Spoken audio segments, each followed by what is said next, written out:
Alors, voilà, vous vous êtes rendu compte que le thème de ce culte, c'est la Bible. Alors, à nous tous, dans la Bible, il est marqué que la grâce et la paix nous sont données de la part de Dieu notre Père, en communion avec toutes celles et ceux qui se rassemblent ce matin. On tourne les yeux vers le Seigneur au travers de sa parole. 5 milliards de Bibles dans le monde, c'est le livre le plus lu, le plus vendu. Si Dieu avait des droits d'auteur, il serait le plus riche. 5 milliards. On compte à peu près 5 milliards de personnes qui disposent de la Bible intégrale dans leur langue. 1,3 milliard de personnes sont privées totalement des Écritures ou disposent uniquement de quelques livres de la Bible et du Nouveau Testament. 1,3 milliard, non pas toute la Bible. Vous en avez une, la chance que vous avez. La Bible traduit en plus de 2450 langues, en corse, en breton, en alsacien. Est-ce que vous savez combien il y a de traductions en français? À peu près? Un chiffre? Plus de 20? Plus de 30? Chez nous, il y en a 22. Ouais. Voilà, plus de 30 versions de la Bible en français. Rien qu'en français. 30 versions à peu près. C'est le Brésil qui est le pays où en 2023, plus de 32 millions de Bibles ont été distribuées au Brésil. C'est le pays où le christianisme, entre autres, grandit le plus. Les gens ont faim et soif de cette parole. Aujourd'hui, nous dit Dieu dans Hébreux 3, aujourd'hui, si vous entendez sa voix, n'endurcissez pas vos cœurs. Alors on est rassemblés autour de cette parole, pas simplement quelques pages, écrites il y a 2000 ans, ou imprimées il y a quelques années sur des pages. Non, nous sommes rassemblés autour de la parole vivante, le Christ. Il parle, il encourage, il nourrit. Certains ont ramené une Bible ce matin pour la lire, parce qu'ils sont habitués, d'autres non. Certains la lisent tous les jours, d'autres seulement quand on vient au culte. Voilà, on est là pour nous laisser interpeller par cette parole vivante, le Christ. Alors je vous invite à la prière. Seigneur, tu nous accueilles ce matin. Tu nous accueilles, nous tous. Tu vois notre disposition d'esprit. Tu vois ce que nous avons vécu depuis ce matin. Seigneur, nous sommes là. Alors, merci de nous accueillir. Nous voulons ouvrir les portes de nos cœurs, ouvrir les portes de notre esprit. Viens, Saint-Esprit, souffle dans ce lieu. Tu étais déjà là avant que nous le soyons. Souffle et ouvre nos cœurs à ta parole. Ouvre nos cœurs pour que nous puissions te louer, t'aimer, t'adorer, toi qui es Père, Fils et Saint-Esprit. Amen.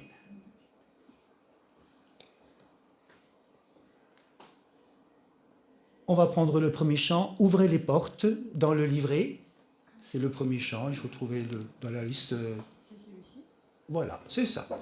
Super. C'est dans le livret pour ceux qui veulent avoir plutôt les paroles devant les yeux, le livret 80. Ah ben c'est marqué là, 93, ou devant vous. On peut se lever pour le chanter?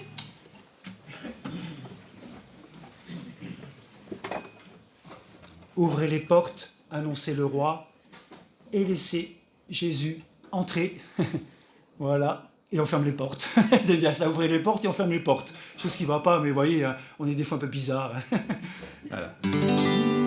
Les castrophes.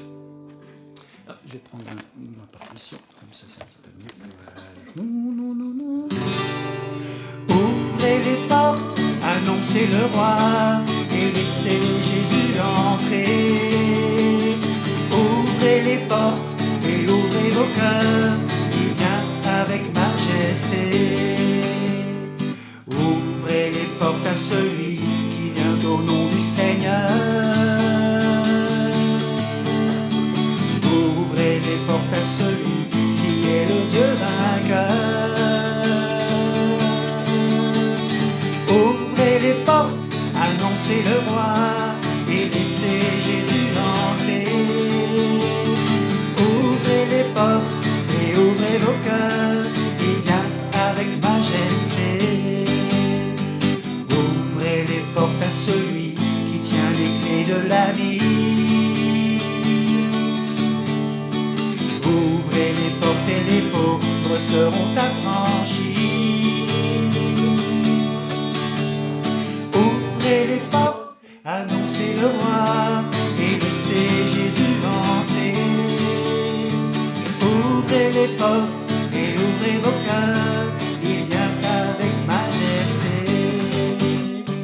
Ouvrez les portes à celui qui est le consolateur.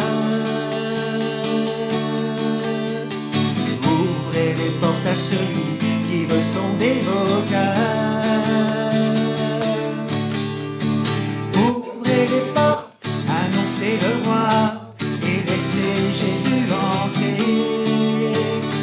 Ouvrez les portes et ouvrez vos cœurs, il vient avec majesté. Ouvrez les portes au Seigneur et dressez-y vos bannières. Aplanissez vos sentiers et enlevez les pierres. Ouvrez les portes, annoncez le roi et laissez Jésus entrer. Ouvrez les portes et ouvrez vos cœurs, il vient avec majesté. Ouvrez les portes, annoncez le roi et laissez Jésus entrer. Ouvrez les portes et ouvrez vos cœurs, il vient avec majesté. On peut rester debout pour écouter quelques versets du psaume 119 qui nous parle de la Bible, des enseignements, son instruction.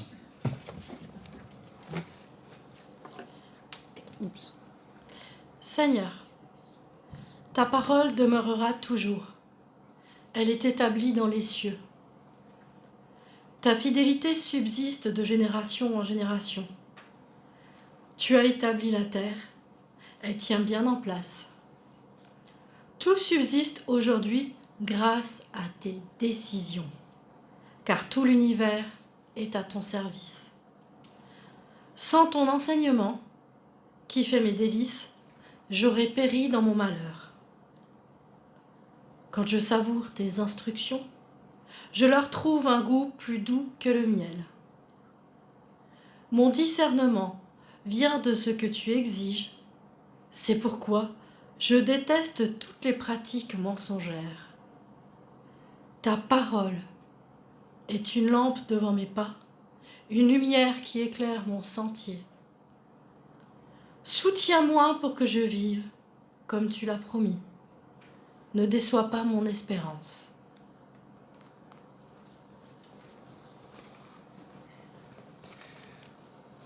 Et on va continuer à louer le Seigneur. Il est bon de louer le Seigneur,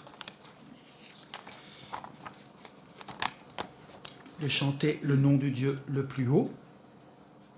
On voit suffisamment. Dans le deuxième couplet, il y aura 3 mots en hébreu. Elohim, Baruch, Hashem. Elohim, c'est le nom de Dieu. Baruch, ça veut dire béni soit. Et Hashem, c'est le nom. Béni soit le nom du Seigneur. Voilà. Baruch, Elohim, Baruch, Hashem. C'est pour que vous sachiez ce que vous chantez.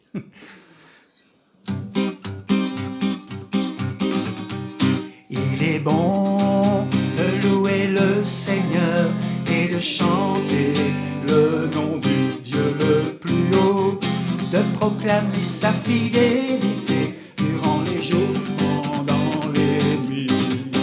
La la la, la la la la la la la la la la la la la.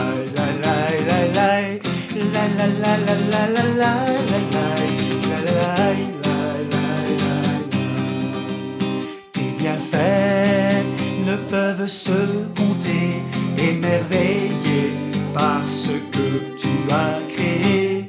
Combien tes œuvres sont grandes, Elohim Baruch Hashem. La la la la la la la la la la la la.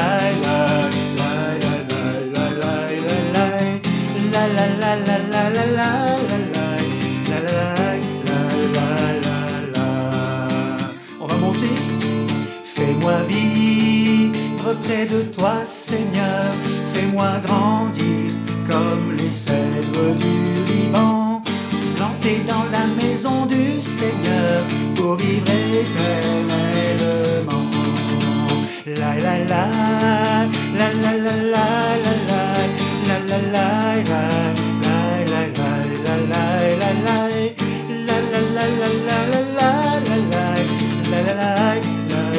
Fais-moi vivre près de toi, Seigneur.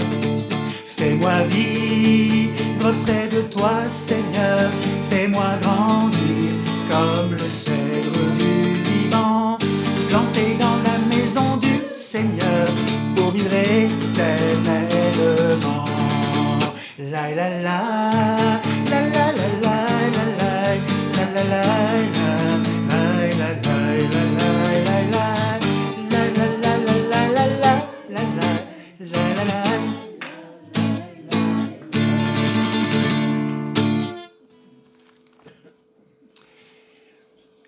Et on va louer le Seigneur ensemble. Ah, il y a quelqu'un qui tape à la porte. Heureusement qu'on l'a entendu. On va l'accueillir. C'est bien de pouvoir... Bonjour, bonjour Christelle. Voilà. Ouvrez les portes. Voilà, ceux qui frappent, on ouvre. Bienvenue. Alors, je vous invite à la prière.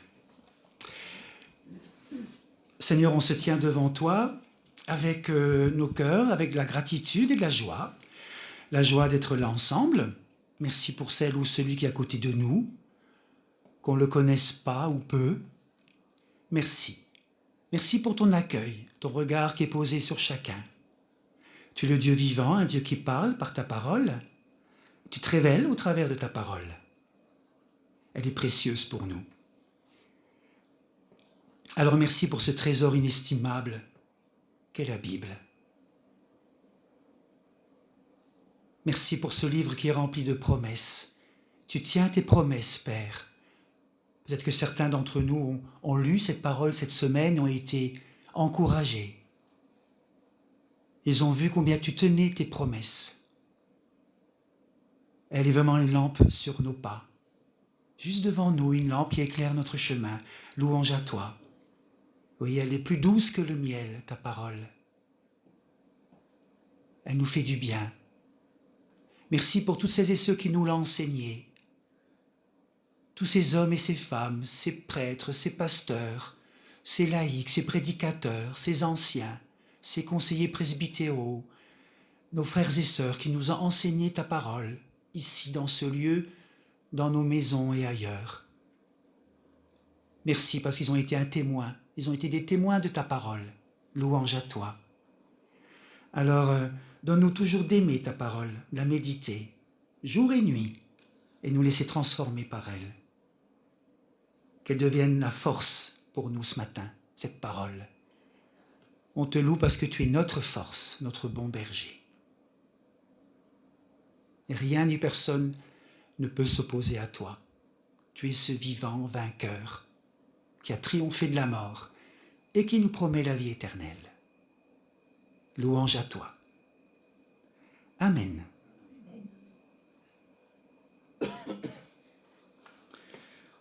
Tournez les yeux vers le Seigneur, numéro 153, des 3 strophes.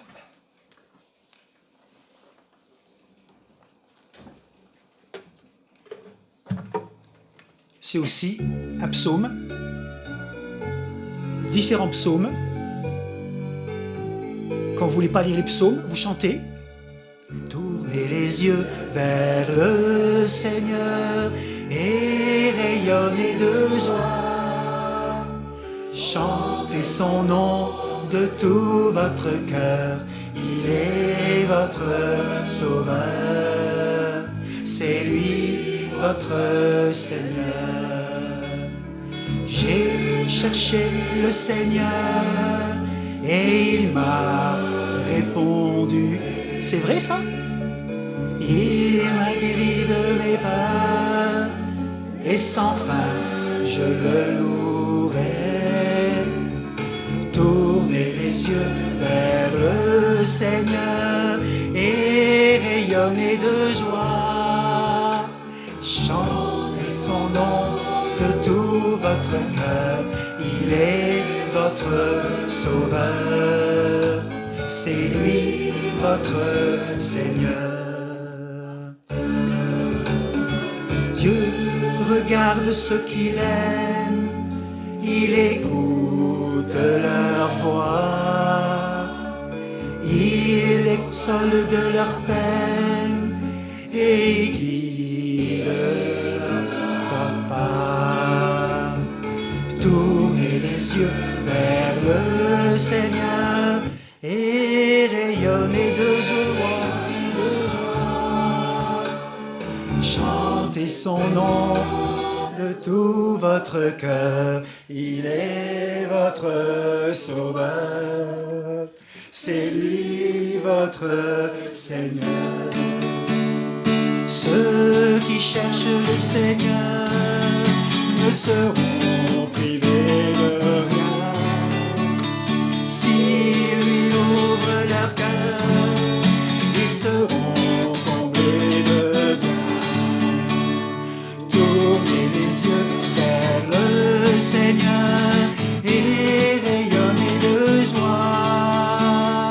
Chantez son nom de tout votre cœur. Il est votre sauveur. C'est lui votre Seigneur. Je vous invite à prendre place.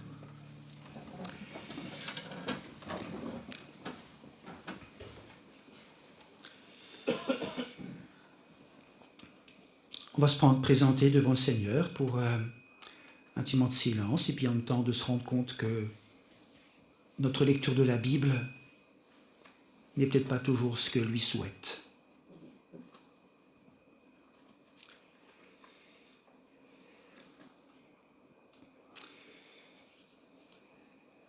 Seigneur notre Dieu, ta parole est la vérité et on se rend compte que on néglige ta parole.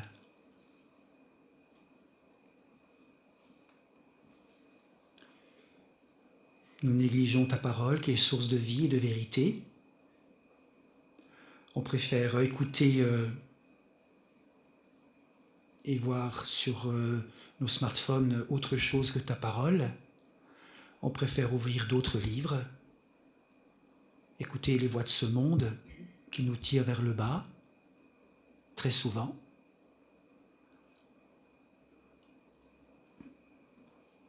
Plutôt que d'ouvrir ta parole et d'entendre ta voix, alors on te demande pardon. Pardon pour notre indifférence et renouvelle-nous la soif de te connaître au travers de ta parole.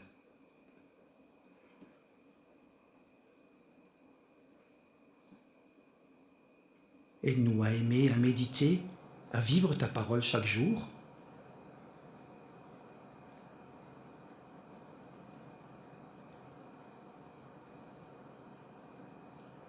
Nous nous plaçons devant toi et on te demande pardon. Donne-nous le goût de lire ta parole.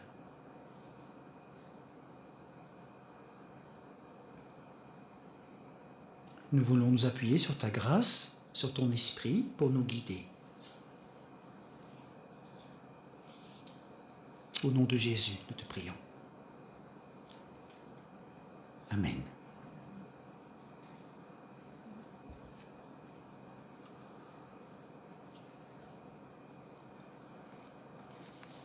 On peut rester assis pour continuer avec ce chant dans le livret au numéro 23. Si je me tais, oh, j'apprendrai à écouter la voix du bon berger. quand je l'entends ou je comprends qu'il a payé pour ma liberté. Dès qu'on se tait, Dieu parle.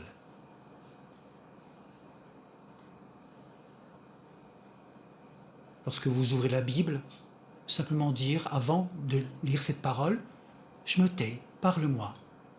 Et vous allez voir que cette parole va revenir, va être vivante. Si je me tais. Si je me tais, oh j'apprendrai à écouter la voix du bon berger. Quand je l'entends, oh je comprends qu'il a payé pour ma liberté. Quand je t'ouvre mon cœur, je te vois, Seigneur. Quand je t'ouvre mon cœur, je t'entends me parler. Et ta loi dans mon cœur toujours demeure. Et ta vie à chaque heure coule comme un torrent. Quand je t'ouvre mon cœur, je te vois, Seigneur. Quand je t'ouvre mon cœur, je t'entends me parler. Et ta loi dans mon cœur toujours demeure. Et ta vie à chaque heure coule comme un torrent. Si je priais, oh j'apprendrais à distinguer quelle est ta volonté. Si je t'attends, je vois, j'apprends tes ambitions, ton amour, ta bonté. Quand je t'ouvre mon cœur, je te vois, Seigneur. Quand je t'ouvre mon cœur, je t'entends me parler. Et ta loi dans mon cœur toujours demeure. Et ta vie à chaque heure coule comme un torrent. Quand je t'ouvre mon cœur, je te vois, Seigneur. Quand je t'ouvre mon cœur, je t'entends me parler. Et ta loi dans mon cœur toujours demeure. Et ta vie à chaque heure coule comme un torrent.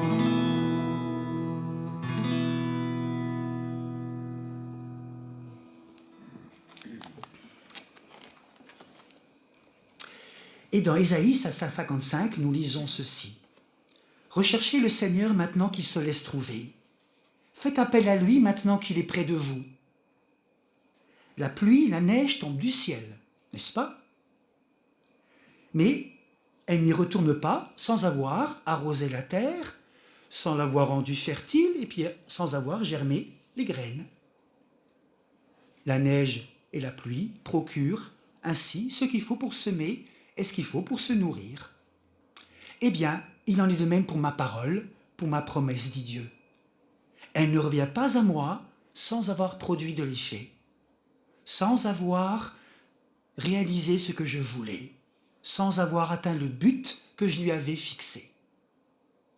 Oui, ma parole ne revient pas à moi, nous recevons cette parole, elle ne revient pas à Dieu sans avoir travaillé notre cœur. Vous êtes là, vous savez ce dont je parle, vous qui lisez la Bible. Elle travaille nos cœurs. Elle accomplit ce que Dieu a prévu. Et dans cette parole, nous pouvons lire que si nous reconnaissons notre péché, Dieu est fidèle et il est juste pour nous pardonner en Jésus-Christ. Promesse de Dieu. Il est fidèle et juste pour nous pardonner. Réjouissons-nous de ce pardon et de l'action de Dieu en nous.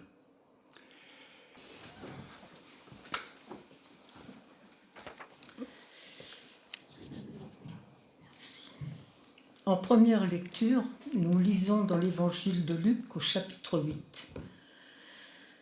Chaque ville, des gens venaient à Jésus, comme une grande foule s'assemblait, il dit cette parabole. Le semeur sortit pour semer du grain. Comme il le semait, une partie des grains tomba au bord du chemin. On marcha dessus et les oiseaux les mangèrent. Une autre partie tomba sur un sol pierreux. Dès que les plantes poussèrent, elles se desséchèrent parce qu'elles manquaient d'humidité. Une autre partie tomba dans les ronces qui poussèrent en même temps que les bonnes plantes et les étouffèrent. Mais une autre partie tomba dans la bonne terre. Les plantes poussèrent et produisirent des épis. Chacun portait 100 grains. Et Jésus ajouta, « Celui qui a des oreilles pour entendre, qu'il entende. » Voici ce que signifie cette parabole. La semence, c'est la parole de Dieu. Certains sont au bord du chemin où tombe le grain. Ils entendent, mais le diable arrive et enlève la parole de leur cœur pour les empêcher de croire et d'être sauvés. D'autres sont comme un sol pierreux. Ils entendent la parole et la reçoivent avec joie. Mais ils ne la laissent pas s'enraciner. Ils ne croient qu'un moment et ils abandonnent la foi quand survient l'épreuve. La semence qui tombe dans des ronces représente ceux qui entendent. Mais ils se laissent étouffer en chemin par les préoccupations, la richesse et les plaisirs de la vie et ils ne donnent pas de fruits mûrs. La semence qui tombe dans la bonne terre représente les personnes qui écoutent la parole, qui la gardent dans un cœur bon et bien disposé et qui portent des fruits grâce à leur persévérance. En deuxième lecture, deuxième lettre de Paul apôtre à Timothée. Oui, tu connais les livres saints depuis ton enfance. Ils sont capables de te donner la sagesse. Cette sagesse conduit au salut quand on croit en Jésus-Christ. Tous les livres saints ont été écrits avec l'aide de Dieu. Ils sont utiles pour enseigner la vérité, pour persuader, pour corriger les erreurs, pour former à une vie juste. Grâce aux livres saints, l'homme de Dieu sera parfaitement préparé et formé pour faire tout ce qui est bien.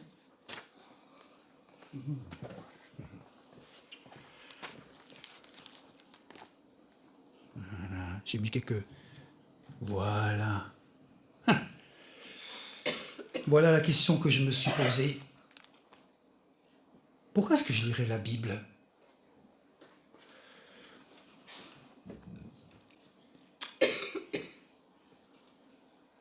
C'est peut-être pour vous. C'est peut-être quelqu'un à qui vous pensez. Pourquoi est-ce que quelqu'un lirait la Bible ? Vous êtes à l'Intermarché, avec votre caddie, vous faites les courses, normalement, ou au match, pour ne pas faire de la pub. Et puis, quelqu'un vous interroge, tiens, tu étais au culte, oui, tiens, tu lis la Bible ? Et pourquoi ? Pourquoi est-ce que tu lis la Bible ? Alors, voilà quelques réflexions. La Bible est bien plus qu'un simple livre. Elle est la parole de Dieu, une source inestimable d'amour, de réconfort, de transformation. Et pourtant, beaucoup de personnes, y compris des croyants, la négligent dans leur vie quotidienne. Il y a eu un sondage qui a été fait en janvier 2025, fait par la Fédération protestante de France. Les protestants, tout courant confondus, luthériens, réformés, évangéliques, voilà. Les protestants, tout courant confondus, ne sont plus que 20% à lire la Bible au moins une fois par semaine. Thérèse, elle regarde les yeux. Oui, 20%. En 2010, ils étaient 34%. C'est passé de 34% à 20%. 33% assument ne jamais l'ouvrir. Et pourtant, il y a les luthériens, les réformés et les évangéliques. En principe, ils lisent plus, vous voyez. Parfois, on se sent perdu, abattu, seul. sans savoir vers qui se tourner. Mais Dieu, dans son immense amour, nous a laissé un message vivant, un message de lumière pour nous guider. Alors ce matin, on va explorer 3 raisons essentielles pour lesquelles on doit lire la Bible à travers les expériences réelles qui reflètent nos luttes et nos espoirs. 3 raisons. La première. Ah ben voilà. La Bible éclaire notre chemin dans les moments de confusion. Quelques mots et puis des petits témoignages à gauche à droite. Oui, la Bible éclaire notre chemin dans les moments de confusion. Voilà pourquoi vous pourriez lire la Bible. La vie est remplie d'incertitudes. Il y a des décisions à prendre, des doutes, des questionnements. Parfois, on avance à tâtons, on cherche un sens à notre existence. C'est peut-être vous, toi, ceux qui nous regardent. Mais Dieu ne nous a pas laissés seuls. Il nous a donné sa parole pour nous guider. Pardon, avant. Voilà, avant. Avant. Attends, tu me donneras plutôt. Voilà. Merci. Voilà. Au psaume 119, Dieu dit « Ta parole est une lampe à mes pieds et une lumière sur mon sentier. » On l'a déjà vu et lu plusieurs fois cela. Oui, quand on cherche un sens, cette parole est une lumière. Prenons par exemple l'exemple de Sophie, une jeune femme qui se sentait perdue après ses études. Elle cherchait un but, une direction. Tout semblait flou. Chaque matin, elle se réveille avec une angoisse croissante. Un jour, elle ouvre la Bible et elle tombe sur Jérémie, chapitre 29. « Car je connais les projets que j'ai formés pour vous, dit l'Éternel, projets de paix et non de malheur, afin de vous donner un avenir et de l'espérance. » Je ne parle pas de Sophie, qu'on a connue, pas après que une autre Sophie. Cette parole sont venues comme un baume sur son cœur. Elle a compris que Dieu avait un plan pour elle, même si elle ne le voyait pas encore. Et jour après jour, en méditant la Bible, elle a retrouvé une paix intérieure et une confiance renouvelée. Ça vous intéresse pas, ça? Ça vous convient pas? Moi, si. De même que Thomas. Thomas est un papa, un père de famille. Il devait choisir entre une promotion avantageuse et puis du temps avec sa famille. Comme beaucoup de ceux qui travaillent en ce moment. Promotion, perte du temps, et puis du temps pour sa famille.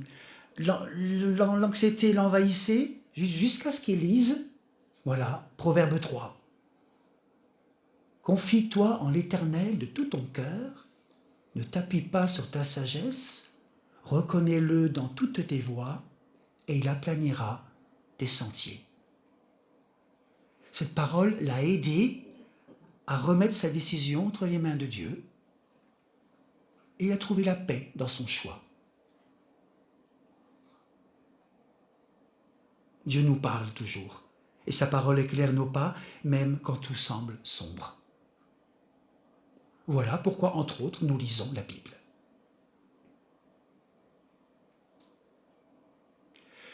Le premier point, c'était la Bible éclaire notre chemin dans des moments de confusion. Le deuxième,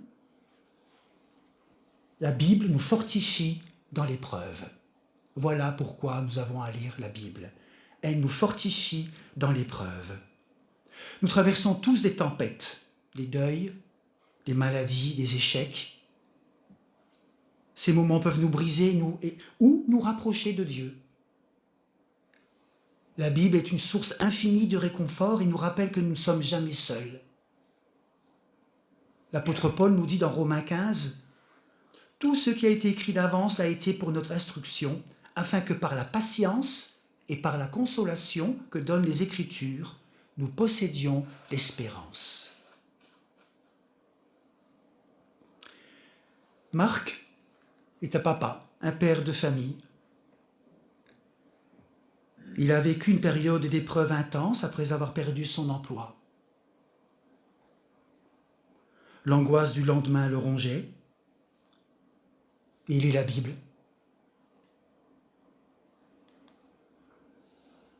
Et il est tombé sur ce verset dans Ésaïe 41. « Ne crains rien, car je suis avec toi. Ne promène pas des regards inquiets, car je suis ton Dieu, je te fortifie, je viens à ton secours, je te soutiens par ma droite triomphante. » Ésaïe 41. Et ces mots ont été comme une main tendue dans l'obscurité. Il a repris courage, il s'est accroché à la prière, et quelques semaines plus tard, Dieu a ouvert une porte inattendue. Ne crains rien.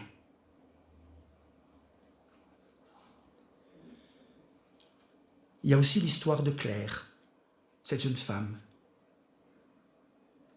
Elle a vécu la douleur indicible de perdre un enfant.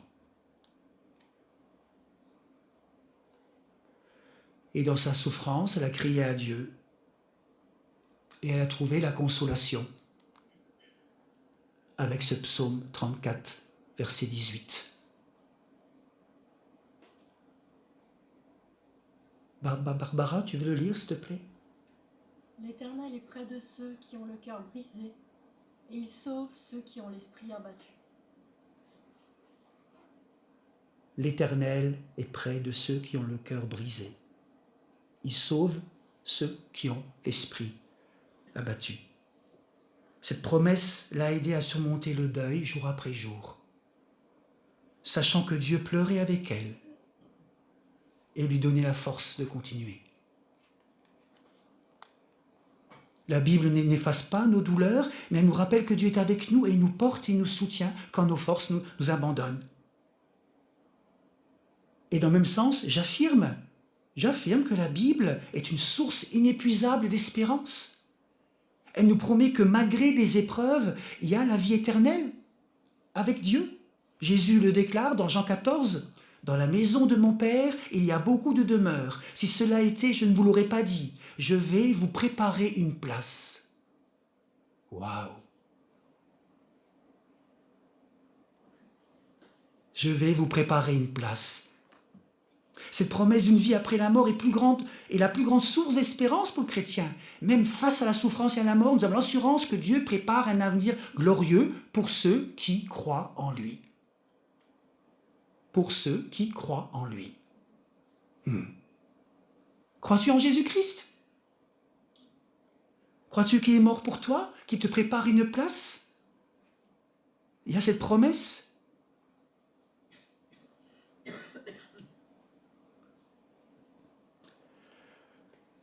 Voilà, le deuxième point, c'était la Bible nous fortifie dans l'épreuve.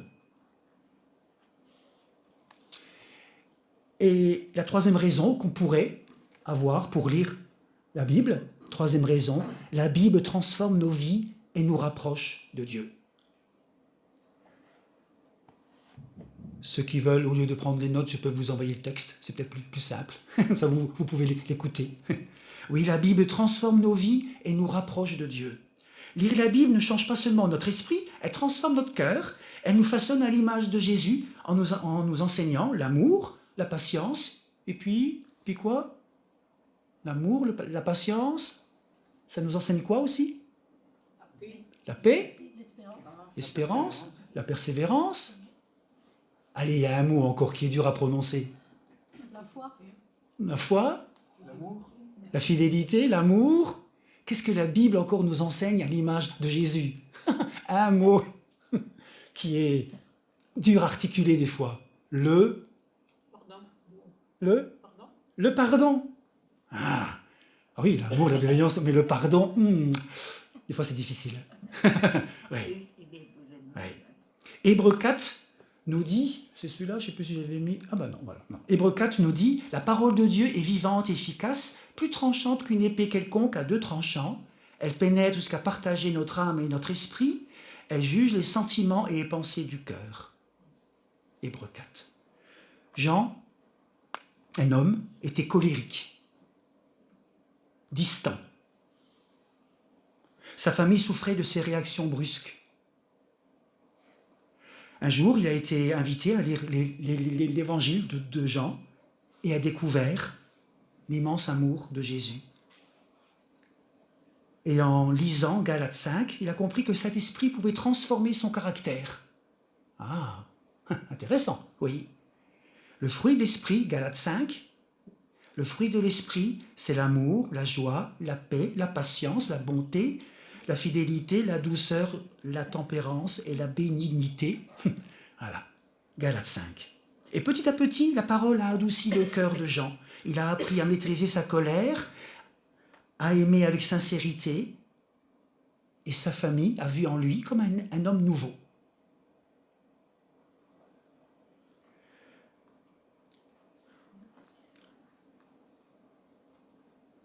Sarah, quant à elle, c'est pas Sarah qui est là.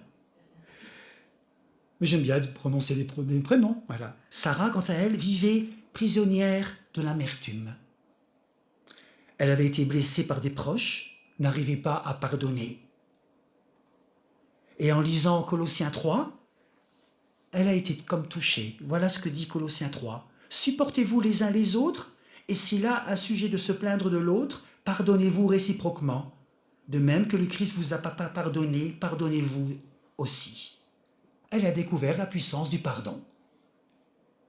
En se libérant de sa rancœur, elle a retrouvé la paix intérieure et une relation renouvelée avec Dieu. Toute coïncidence avec des personnes actuelles n'est que fortuite, comme on dit. Voilà. Oui. Alors, nous avons vu 3 raisons essentielles de lire la Bible.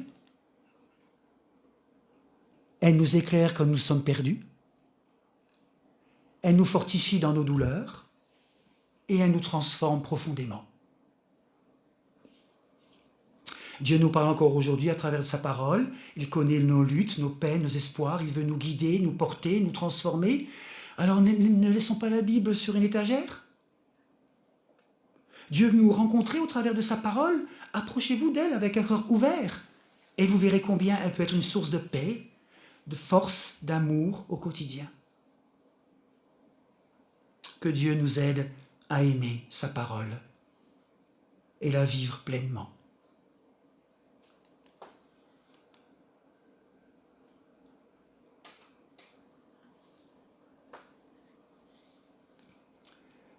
Je vous invite à la prière.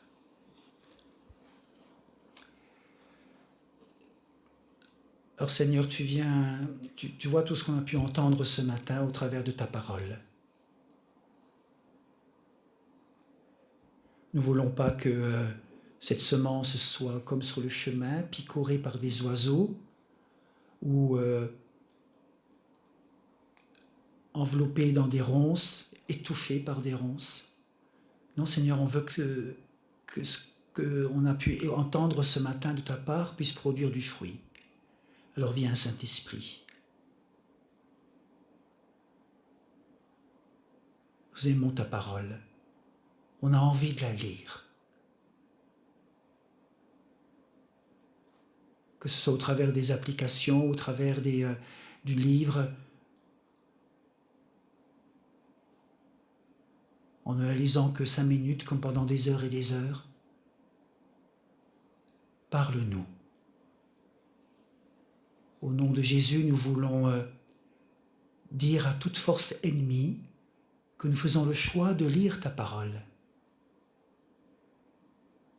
Nous prenons cette décision de la lire tout à nouveau et nous laisser interpeller, transformer par ce merveilleux trésor. Viens, Esprit de Dieu, agis en nous. Que nous puissions, peut-être, pourquoi pas, la semaine prochaine ou dans les jours à venir, dire « Oh, combien tu m'as parlé au travers de ta parole !» Merci Jésus. Parle-nous encore. Amen. C'est le 180.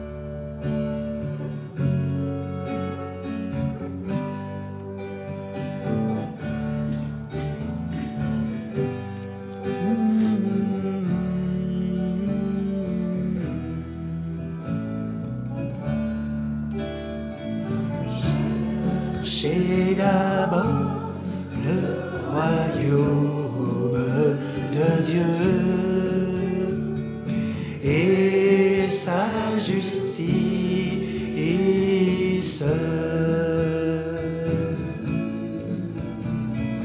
et toutes toutes choses vous seront données et en plus. Alléluia, Alléluia.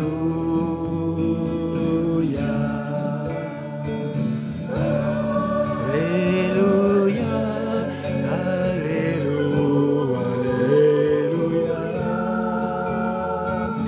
Et ta justice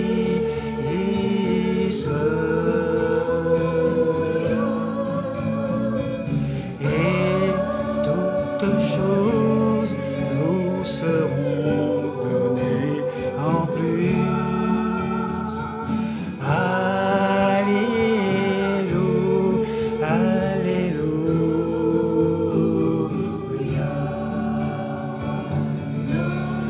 Ne vivra pas de pain seulement, mais de toute parole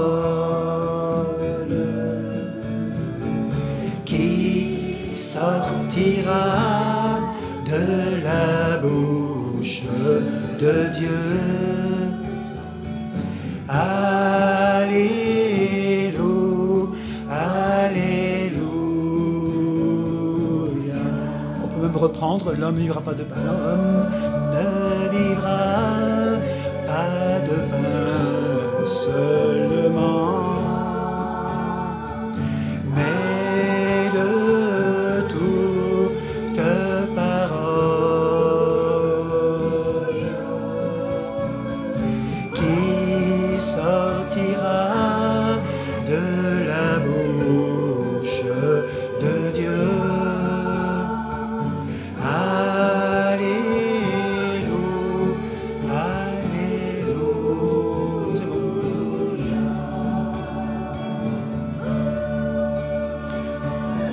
On va prendre quelques annonces. Je vous invite à prendre place.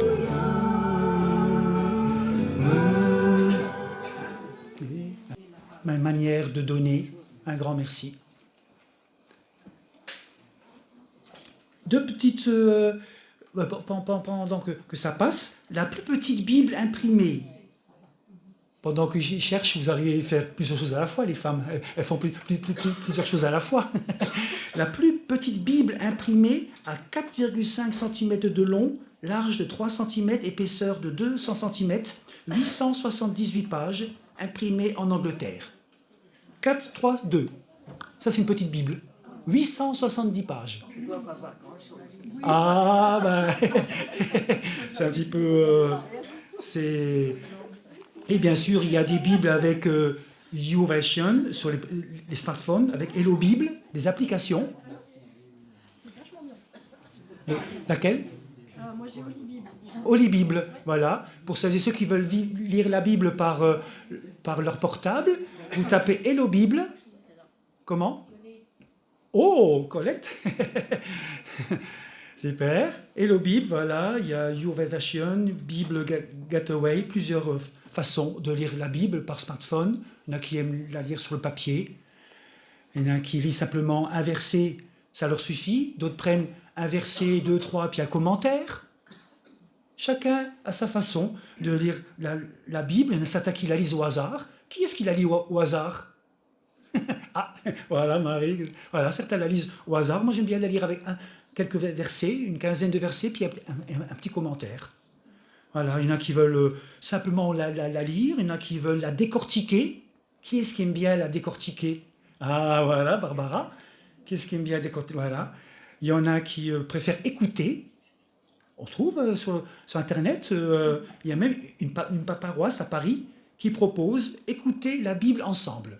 Vous tapez la Bible, écoutez la Bible ensemble et vous serez connecté à des centaines de personnes. Vous écoutez simplement la Bible.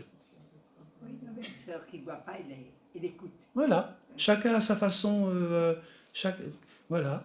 Et il y en a qui vont aux études bibliques. Merci, voilà. Il y a des études bibliques à Thionville, tous les 15 jours le mardi.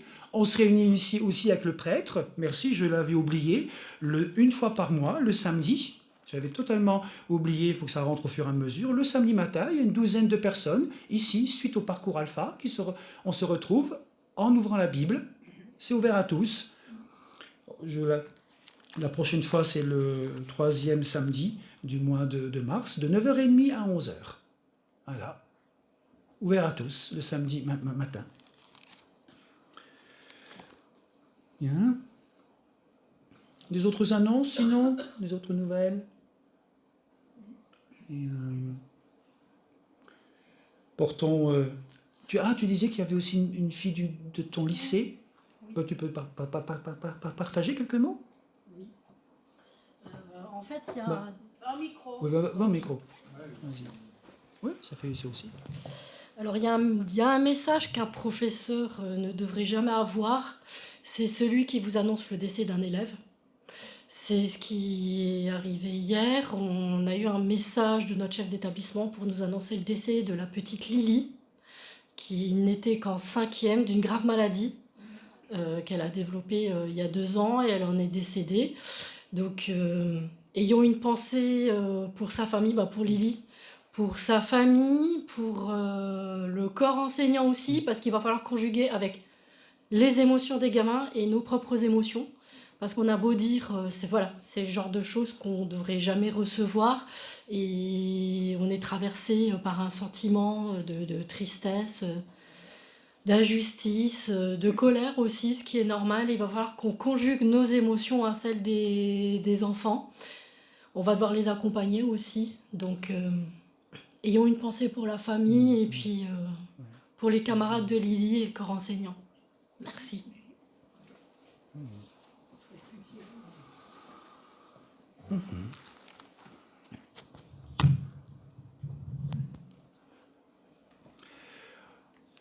On va terminer par la prière. Tu le fais, c'est toi? Oui. Ah ben voilà. Voilà. Je vous invite à vous lever pour finir par la prière.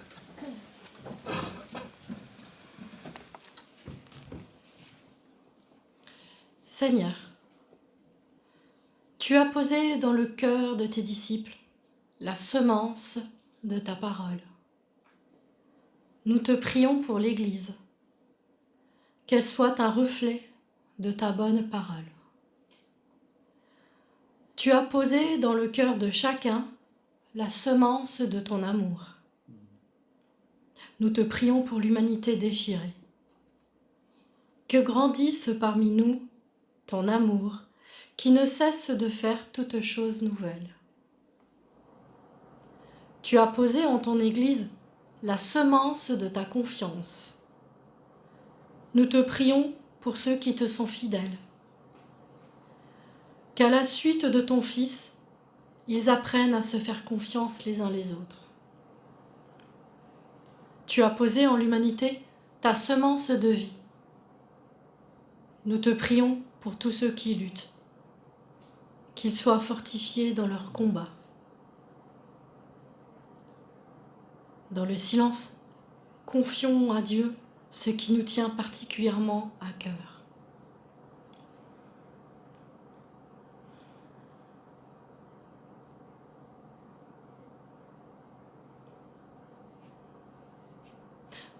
Jésus-Christ, Fils unique du Père, parole faite de chair, nous te disons notre action de grâce et notre prière. Tu es béni pour les siècles des siècles. Amen. Et prions ensemble, tel que tu nous l'as reçu, tel que nous l'avons reçu du Seigneur. Notre Père, qui es aux cieux, que ton nom soit sanctifié, que ton règne vienne, que ta volonté soit faite sur la terre comme au ciel. Donne-nous aujourd'hui notre pain de ce jour. Pardonne-nous nos offenses, comme nous pardonnons aussi à ceux qui nous ont offensés. Et ne nous laisse pas entrer en tentation, mais délivre-nous du mal, car c'est à toi qu'appartiennent le règne, la puissance et la gloire, pour les siècles des siècles. Amen.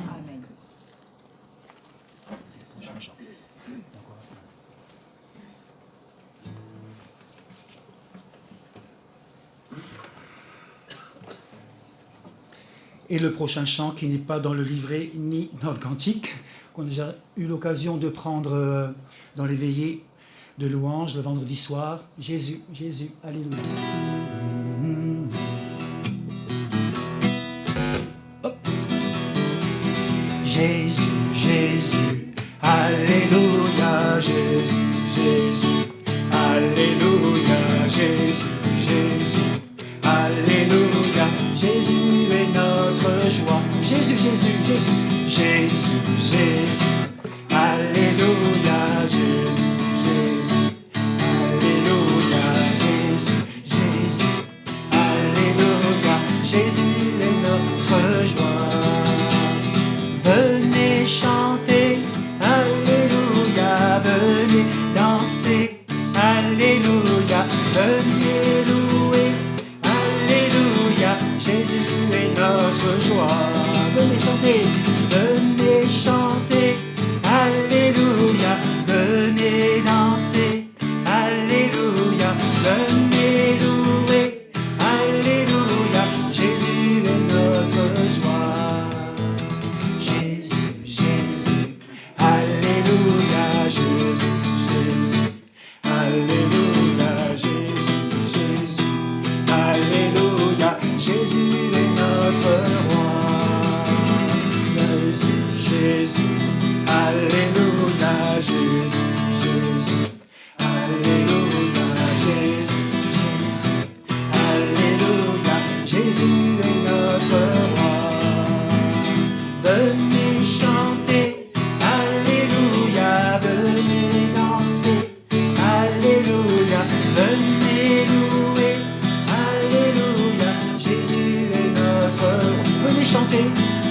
Venez chanter, alléluia, venez danser, alléluia, venez louer, alléluia, Jésus est notre roi.